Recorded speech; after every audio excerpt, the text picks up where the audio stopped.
આ દુઃખ ક્યાં કેવા જશે? આ દુઃખ કોને કેવા જશે?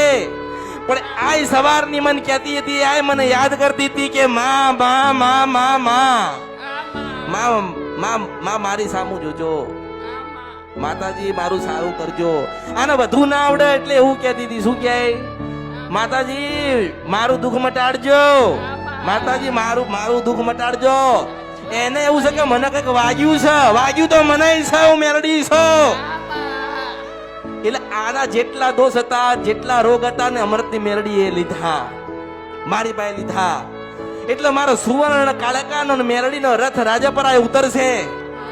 એટલે રાજપરા આને લઈને જજો અને ખોડિયાલને કહેજો કે માં જીવ જાગત ત્યાં સુધીના તારી મારી દીકરીનું જીવન નવું હાલ, મારી દીકરીને નવ અવતાર હાલ. દુનિયાએ જે કીધું હોય પણ માં તું અમારી નામે તારા છીએ. મારી દીકરીનું જીવન પરિવર્તન કરી હાલ, મારી દીકરીને નવું જીવન હાલ. આજે રહેવાતું નથી, સેવાતું નથી, કોને કહેવા જાય? આટલું વાગે ને રહેવાતું. આજે એના પક્ષ નહીં જતા રહ્યા. દિવસે દિવસે આનું શરીર સડસ. શું થાય? એનું શરીર કામ કરતું નથી, કામ કરતું નથી એટલે લાચાર છે. એમ રહેવાતું નથી ને સેવાતું નહીં, કોને કહેવા જાય? પણ હું મેરડી એમ કહું છું કે તું રાજપરની ખોડિયાલા દીકરીને લઈને જજે અને અમૃતની જોગ માયા મારા સોનાના રથમાં આવીશું, મેરડી છો. અને એવું કહેજે કે મારી દીકરીના જેટલો વજન છે એટલો ગોળ તમને અર્પણ કરવા આવીશ. અને તારી દીકરીનું જીવન પરિવર્તન થાય ને તો માનજે કે આ હિન્દુસ્તાન ને પૃથ્વી નહીં. હું આ કળિયુગની અસર પાર્વતી બોલતી હતી, મને ઓળખો ને તો ઓળખાય.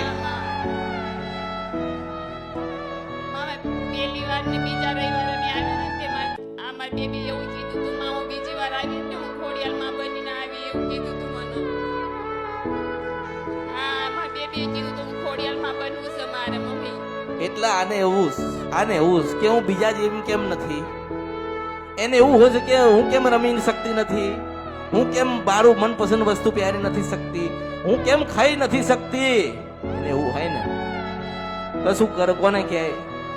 મા બાપ હોય એ એમનો પ્રયત્ન કરે, મારી દીકરીને સારું થાય, મારી દીકરીને સારું થાય, મારી દીકરીને સારું થાય.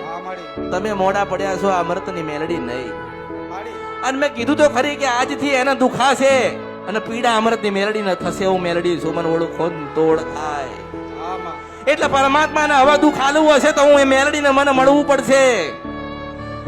જો આને કદાચ વાગે કે લોહી નીકળે ને તો અમૃતની મેલડીને એનું દુઃખ થશે. હું મેલડી છું, આનું દુઃખ મેં લીધો